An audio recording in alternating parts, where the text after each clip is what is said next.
আলামিনের হাবিব জনাব মুহাম্মদ রাসূলুল্লাহ সাল্লাল্লাহু আলাইহি ওয়াসাল্লাম বলেছেন, কিয়ামতের ময়দানে আল্লাহর কসম করে বলছি, সেদিন জাহান্নামীদের ভীষণ কষ্ট হবে আর জান্নাতীদের জন্য অত্যন্ত আসান হবে, অবস্থাটা খুবই আরামের হবে।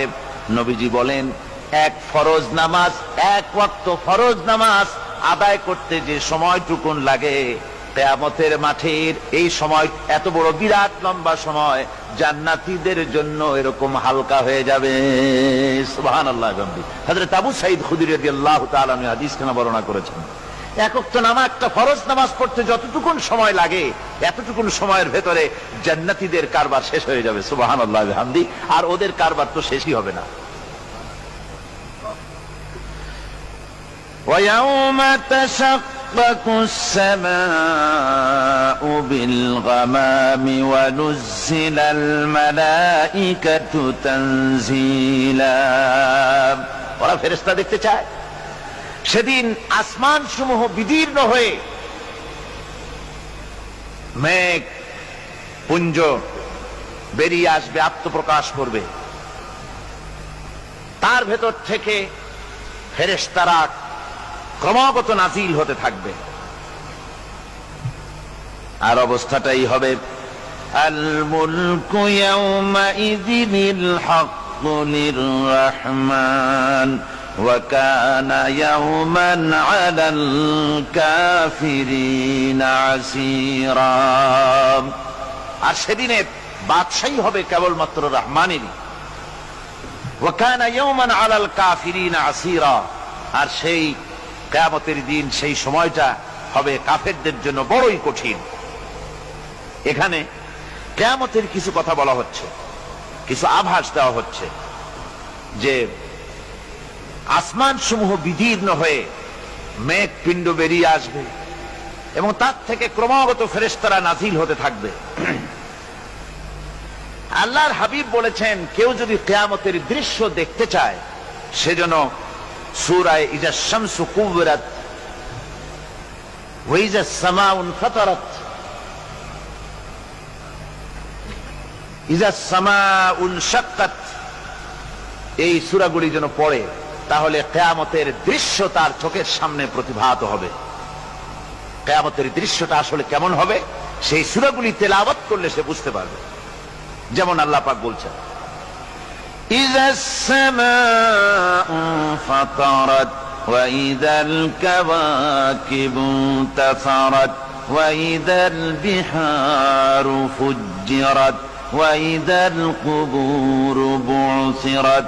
যখন আকাশসমূহ চূর্ণ বিচূর্ণ হয়ে যাবে আর তারকাসমূহ বিক্ষিপ্ত হয়ে পড়বে, সমুদ্র মহাসমুদ্রগুলি দীর্ণ বিদীর্ণ হয়ে যাবে, কবরগুলি সব উদ্গীরণ করে দেবে, তার মধ্যে যা আছে সে সবগুলি।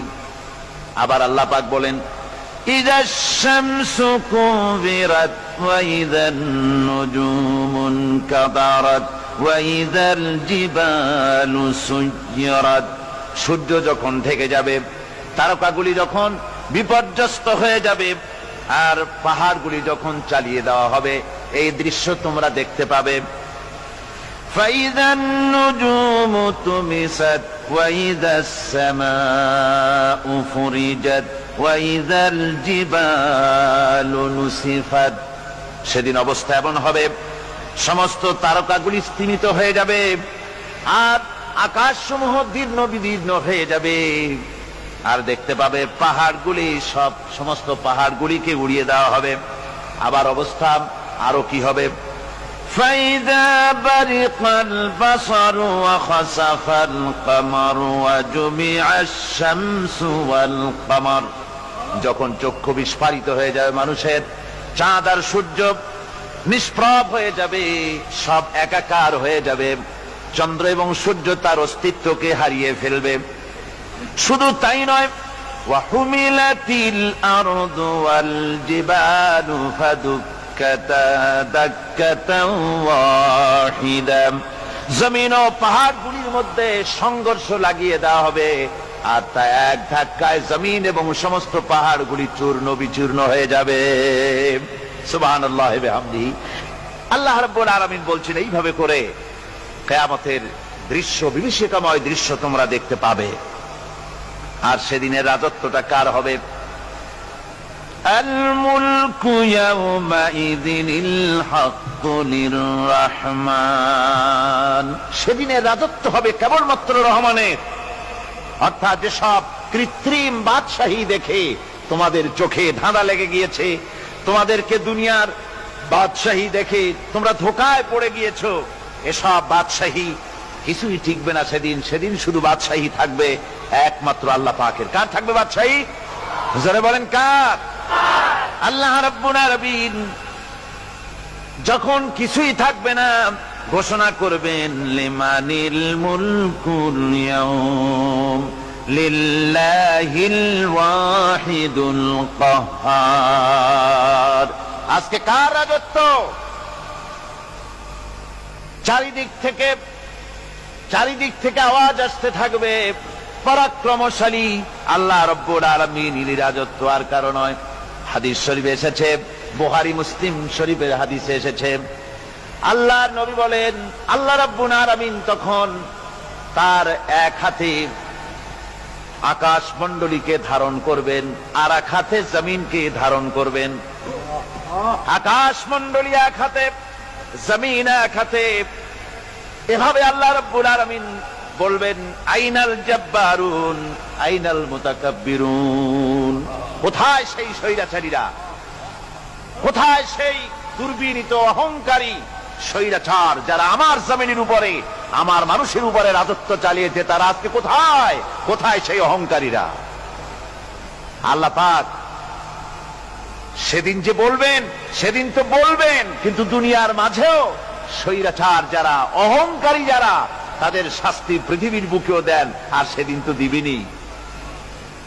কত স্বৈরাচার আমরা দেখলাম, কত অহংকারী দেখলাম, যাদের তর্জনী হেননে লক্ষ কোটি কোটি মানুষ উঠত আর বসত।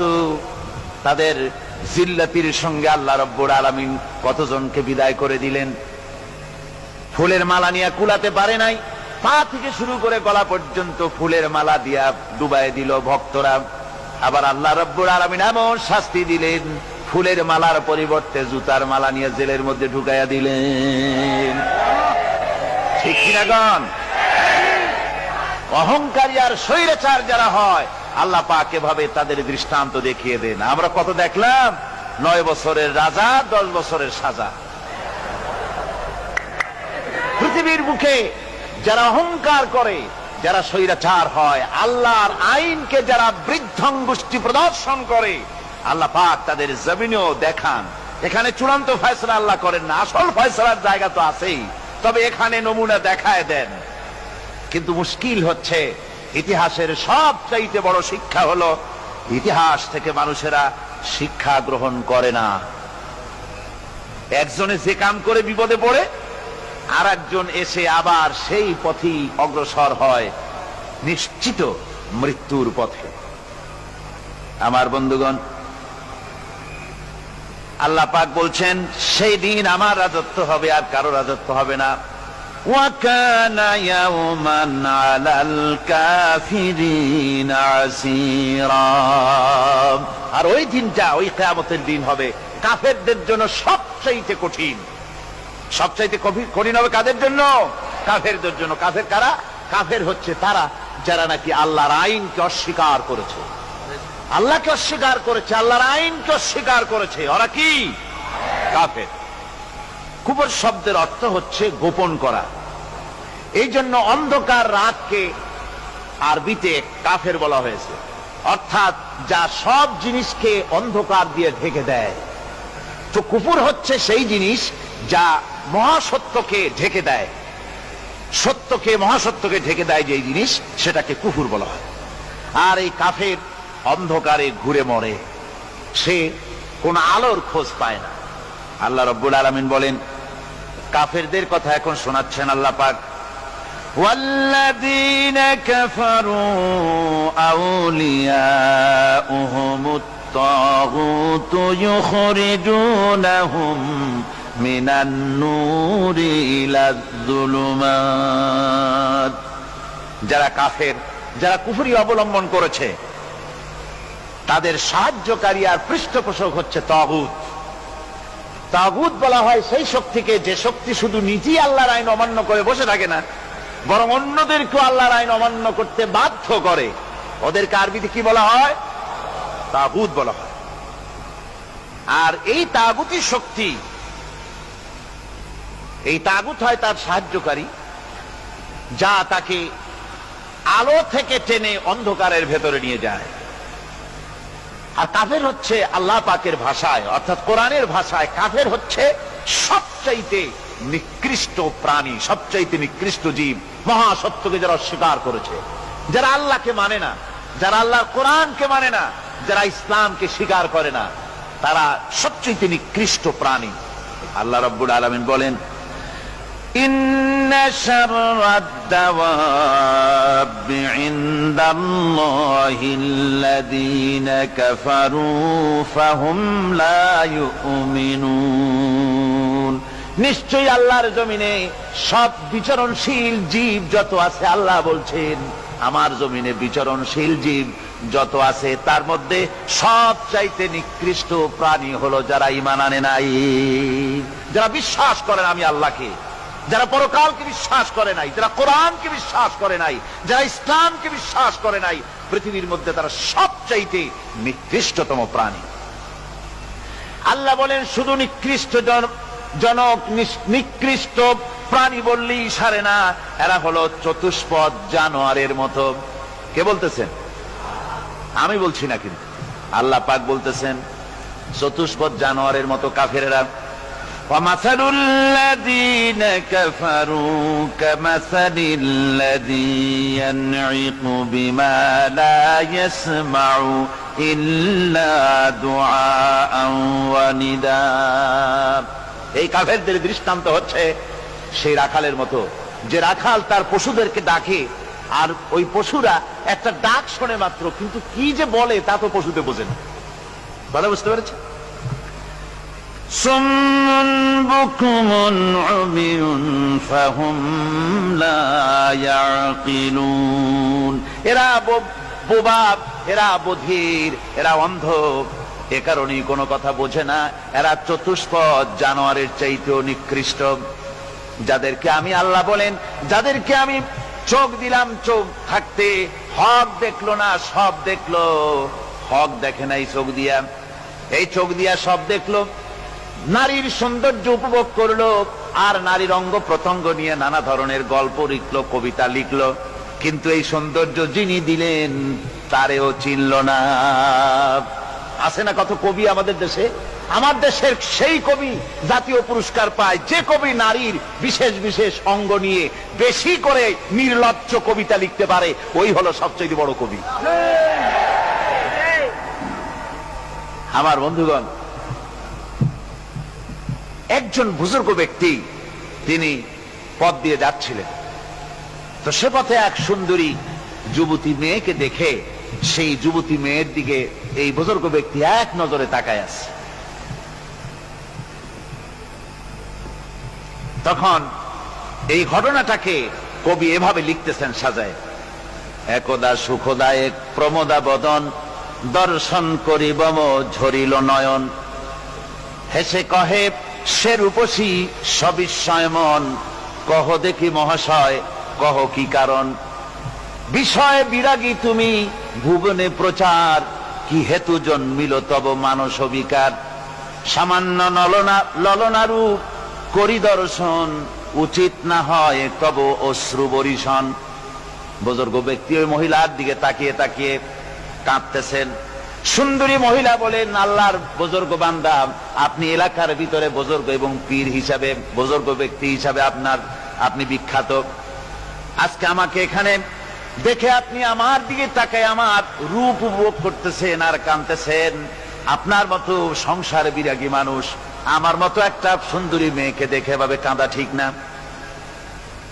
বুজুর্গ ব্যক্তি বলছেন, হেসে কহিলাম বালে করহ শ্রবণ, নেত্র ঝরে তবু হেতু ভেব না এমন, যে শিল্পী রচিল ওই সুধাংশু বদন, তাহার তরে ঝরে নেত্র নয়নে জীবন। ও আল্লাহর বান্দি, আমি তোমাকে দেখি কান্দি না, আমার চোখে পানি বেরিয়ে গেছে। তোমারে দেখে আমি মনে মনে ভাবলাম, এত সুন্দর করে যিনি মানুষ বানিয়েছেন, না জানি ওই আল্লাহ রব্বুল আলামিন কত বড় সুন্দর। আমার ভাইরা, সুতরাং চোখ থাকতে ওরা আল্লাহ রাব্বুল আলামিনের কুদরত ওরা দেখে নাই, কান থাকতে কোরআনের আওয়াজ ওদের কানের মধ্যে ঢোকে নাই, বিবেক থাকতে আল্লাহর দ্বীনকে বুঝতে পারে নাই, চিন্তা করতে পারে নাই। আল্লাহ রাব্বুল আলামিন বলেন, উলাইকা কাল্লানাম, এরা হলো চতুষ্পদ জানোয়ার, বালহুম আদল, শুধু জানোয়ার না, জানোয়ারের চাইতেও নিকৃষ্ট। এমনই জানোয়ার, আল্লাহ বলেন শুধু জানোয়ার না, জানোয়ারের মতো শুধু খায় জনমের মতো। ওয়াল্লাযীনা কাফারু ইয়াতামাত্তাউনা ওয়া ইয়াকুলুনা কামা তাকুলুল আনআম। এই কাফেরগুলির কাম শুধু ফুর্তি করা, গান বাজনা, নাটক, গল্প, এই সব কাজ তাদের। নামাজ নাই, রোজা নাই, আল্লাহর চিন্তা নাই, তাহাজ্জুদ নাই, পরহেজগারি নাই, শুধু গান আর নাচ। দেখেন না ফুর্তি। এই যে 1 জানুয়ারি রাত 12টার সময় আমার ঘুম ভেঙে গেল, এই যেখানে আমি ছিলাম, বিকট আওয়াজ। আমি মনে করলাম পাশের বাড়ি বুঝি ডাকাত পড়ছে। পরে বাড়িওয়ালা আমাকে বললেন যে ডাকাত না, বোধহয় এই নিউ ইয়ার সেলিব্রেট হচ্ছে, নতুন বৎসর উদযাপন হচ্ছে, বোমা দিয়ে শহরবাসীর আরামের ঘুম হারাম করে এগুলি করা হচ্ছে। এ তো গেল 1 জানুয়ারি। আর যখন আমাদের নিজেরটা যখন আসে, অর্থাৎ 1 বৈশাখ, তখন দেখছেন অবস্থা 1 বৈশাখে। এবছর আমাদের দেশে 1 বৈশাখে ঢাকায় যে দৃশ্য আমি টিভির মধ্যে দেখলাম, তাতে আমার মনে হয়নি যে 12 কোটি মুসলমানের দেশে রাজধানীতে এই দৃশ্য হচ্ছে। আমার মনে হচ্ছিল এটা বুঝি কলকাতা অথবা অন্য কোন শহর হবে। আমি দেখলাম সমস্ত যুবক যুবতী, নারী পুরুষ, বিভিন্ন বয়সের লোক সব একসঙ্গে রাস্তায় নেমেছে, নাচতেছে। তার মধ্যে বুদ্ধিজীবী আছে, শিক্ষিত লোক আছে, সমানে নাচতেছে। আর তাদের মুখোশ পরা, বানরের মুখোশ, কুকুরের মুখোশ, শূকরের মুখোশ, ঘোড়ার মুখোশ, পাতিশিয়ালের মুখোশ, এই মুখোশ পরে এভাবে নাচতেছে। আমি চিন্তা করলাম, নববর্ষের সাথে কুত্তার মুখোশের সম্পর্ক কি? নববর্ষের সাথে পাতি শ্রীগালের মুখোশের সম্পর্ক কি? তাহলে ওরা কি বলতে চায় যে আগামী বছরটা আমরা কুত্তার ভূমিকায় অ্যাক্টিং করব, অথবা শ্রীগালের মতো ধূর্তামি করব জাতির সাথে? তারপরে কি করলো? সকাল বেলায় যুবক যুবতী 1 বৈশাখ সূর্য উদয়ের আগে রমনা লেকের পাড়ি গিয়ে সব দাঁড়িয়েছে বাসন্তী রঙের শাড়ি পরে। তারপরে সেখানে দাঁড়িয়ে সূর্য উদয়ের পানে তাকিয়ে সকাল বেলায় ভাবে করজোর করে বলছে, এসো হে নববৈশাখ স্বাগতম হে। নববৈশাখ অলক্ষে বোধহয় এটা শুনে বলতেছে, বাবাজিরা আমারে ডাকতেছো, অপেক্ষা করো, আমি আসতেছি। আমারে ডাকতেছো, আমি আসতেছি, কোমরে গামছা বেঁধে আসতেছি, 225 মাইল স্পিডে আসতেছি, 30 ফুট উঁচু জলোচ্ছ্বাস নিয়ে আসতেছি, নববৈশাখের মজা সাত চাকায়। আমার ভাইরা, মুসলমান নববর্ষ উদযাপনের সাথে মুসলমানের কিসের সম্পর্ক? মুসলমান যদি এই দিন উদযাপনই করে, তাহলে তাকে করতে হবে ফজরের নামাজ পড়বে। মুসলমান নববর্ষ উদযাপন করবে, ফজরের নামাজ পড়বে, তারপরে কোরআন শরীফ তেলাওয়াত করবে, দরুদ শরীফ পড়বে, আল্লাহর দরবারে হাত তুলে বলবে, রব্বুনা রাব্বিন, 1 বছর পার করে দিলাম, নাফরমানি ছাড়া কিছুই তো করি নাই, বিগত বছরে যা করেছি মাফ করে দাও, আগামী বছরটা গোটা জাতি আর দেশের জন্য কল্যাণকর মঙ্গলময় করে দাও। এটাই তো বলা উচিত ছিল নাকি বলে? তা না করে, তা না বলে, বৈশাখের পরিচালককে না ডেকে সরাসরি বৈশাখকে আহ্বান করা হয়েছে। আর বৈশাখ আহ্বান করার মজা জনমের মতো দেখাই দিয়েছে। আল্লাহ রাব্বুল আলামিন তাই বলেন, কাফেররা তাদের কাজ হলো শুধু খাওয়া, তারা এমন খাওয়া খায় জনমের মতো খায়। ইয়াকুলুনা কামা তাকুলুল আনাম, জানোয়ারে যেমন খায় ওই রকম খায়। তার মানে খায়, একটু বিসমিল্লাহ কয় না, খায়া যখন ছেড়ে দেয় তখন আলহামদুলিল্লাহ বলে না, বাহাজ্জা খায়, আবার বাহাজ্জা খায়। ডাব একটা কাটলো, বিসমিল্লাহ নাই, খাইলো, 2-4 ঢোক খাইয়া পুরা ডাবটারে ফেলাই দিল। ডাবটা কি তোমার বাজান তৈরি করছিল নাকি? একটু বিসমিল্লাহ বললা না, একটু শুকরিয়া আদায় করলাম। আমি গত এই যে ডিসেম্বর গেল, ডিসেম্বরের 16 তারিখ আমেরিকা থেকে এসেছি। ওখানে দেখলাম তারা প্রতি নভেম্বর মাসের শেষ বৃহস্পতিবার থ্যাঙ্কস গিভিং ডে অবজার্ভ করে। তা আমি জিজ্ঞেস করলাম, থ্যাঙ্কস গিভিং ডে জিনিসটা কি? ওরা বলল, এটা হচ্ছে এই যে গড আমাদেরকে সারা বছর ভালো খাওয়াইছে, আমাদেরকে ভালোভাবে পড়াইছেন, সুন্দর রেখেছেন, এই জন্য আমরা গডকে থ্যাঙ্কস দেই নভেম্বরের এই শেষ দিনটিতে। সারা বছরে ভালো খাইছি, ভালো থাকছি, এই জন্য গভর্নমেন্টকে মানে গডকে থ্যাঙ্কস দিলাম। আমি আমার আলোচনায় সেখানে বললাম যে দেখেন, রাশিয়ার সাথে আমেরিকার পার্থক্য তো এখানে, ওরা গডকে অস্বীকারই করেছে, গডই মানে না। আর এরা গডের নামাজ রোজা বা ইবাদত কিছু করুক আর না করুক, গডের অন্তত একটা ধন্যবাদ দেয়। ওরা ওদের ডলারে লিখেছে, ইন গড উই ট্রাস্ট, প্রত্যেকটা ডলারে লেখা আমরা গডে বিশ্বাস করি। তো শুকর আদায় করলে তো আল্লাহ বাড়িয়ে দিবেন। আল্লাহ রাব্বুল আলামিনের সুন্নাত হলো, শুকর যদি কেউ আদায় করে আল্লাহ বাড়িয়ে দেন। লা ইন শাকারতুম লা আযীদান্নাকুম ওয়া লা ইন কাফারতুম ইন্না আযাবী লাশাদীদ। আমার নিয়ামতের শুকর যদি আদায় করো আমি বাড়ায় দেব, আর যদি নিয়ামতের শুকর আদায় না করো তাহলে মস্ত বড় শাস্তি তোমাদের জন্য রেখেছি। তো আমেরিকা শুকর আদায় করে নিজেরা খাইয়া, কিন্তু ওদের জমিন হলো বিশাল জমিন। আমি কয়েকবার গিয়েছি এবং বহু স্টেট সফর করেছি। ওদের জমিন এত ফার্টাইল, জমিনে যদি রীতিমতো তারা ফসল ফলাতো, এই ফসল সারা দুনিয়ার দরিদ্র ভূমুক্ষ জনতাকে খাওয়াইয়া বাঁচাইতে পারত। কিন্তু ওরা তা করে না। ওরা করে কি? ওরা মুনাফার হার, বাজার দর ঠিক রাখার জন্য নির্দিষ্ট পরিমাণ জমিনে ফসল ফলায়, কিন্তু জমিন এতই উর্বর, ওদের মেজারমেন্ট করা, মাপ করা, হিসাব করা ফসল হয় না, ফসল হয় বেশি। তখন বাড়তি ফসলকে তারা প্রতি বছর লক্ষ লক্ষ টন আলু আর গমকে তারা সমুদ্রে নিক্ষেপ করে। তাদের আলু এবং গম সেই সময় তারা নিক্ষেপ করে সমুদ্রে যখন ইথিওপিয়া, সুদানে মানুষ না খেয়ে মরছে। পৃথিবীর বিভিন্ন দেশে মানুষ ক্ষুধার যন্ত্রণায় যখন চিৎকার করছে, আর তাদের এই চিৎকারে আকাশ বাতাস ভারী হয়ে যাচ্ছে, তখন ওরা এই কামটি করছে। তাই আমি ওই প্রথম দিন বলেছিলাম যে রাশিয়া যেমন খান খান হয়েছে, অস্তিত্ব বিলুপ্ত হয়েছে আল্লাহর সাথে নাফরমানি করার কারণে। আপনারা বলতে পারেন কমিউনিজম কি একটা সহজ ব্যাপার? একটা বিরাট শক্তি। পৃথিবীর বুকে কত দেশ তারা ডমিনেট করতেছিল, কোন যুদ্ধ নাই, কোন রক্তপাত নাই, বিনা ধাক্কায়, বিনা বাতাসে, বিনা ঝড়ে বিশাল মহিরুহু চিৎপটাং। এটা হলো কেন? কেন হলো রাশিয়ার এই দশা? আমি লালদিঘির ময়দানে বলে গেছিলাম, আমি চিন্তা করে যেটা পাইছি সেটা হচ্ছে এই, দুনিয়ার সমস্ত মতবাদ আল্লাহকে কোনো না কোনো প্রকারে স্বীকার করে।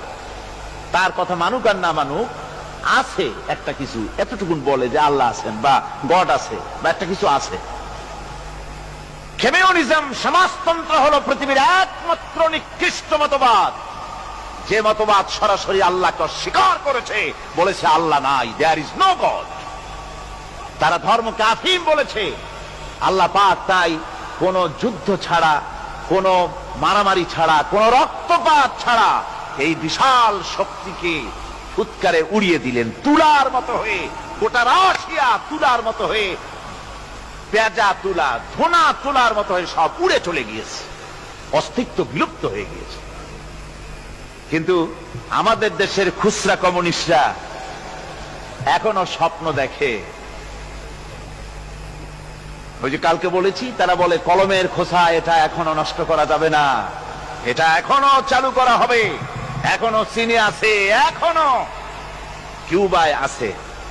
ওই কিউবা থেকে, চীন থেকে ফিদেল কাস্ট্রোর একটু আওয়াজ শোনে, চীন থেকে মিস্টার ব্যাং না কি জানি না, ব্যাং এর আওয়াজ শোনে, আর তাই মনে করে এ বুঝি সমাজতন্ত্রের বিজয়ের গান। না, চীন থেকে আর কিউবা থেকে যে আওয়াজ আজকে উঠতেছে, এই আওয়াজ সমাজতন্ত্রের বিজয়ের আওয়াজ নয়, এটা হলো সমাজতন্ত্রের মরণ যন্ত্রণার গোঙানির আওয়াজ।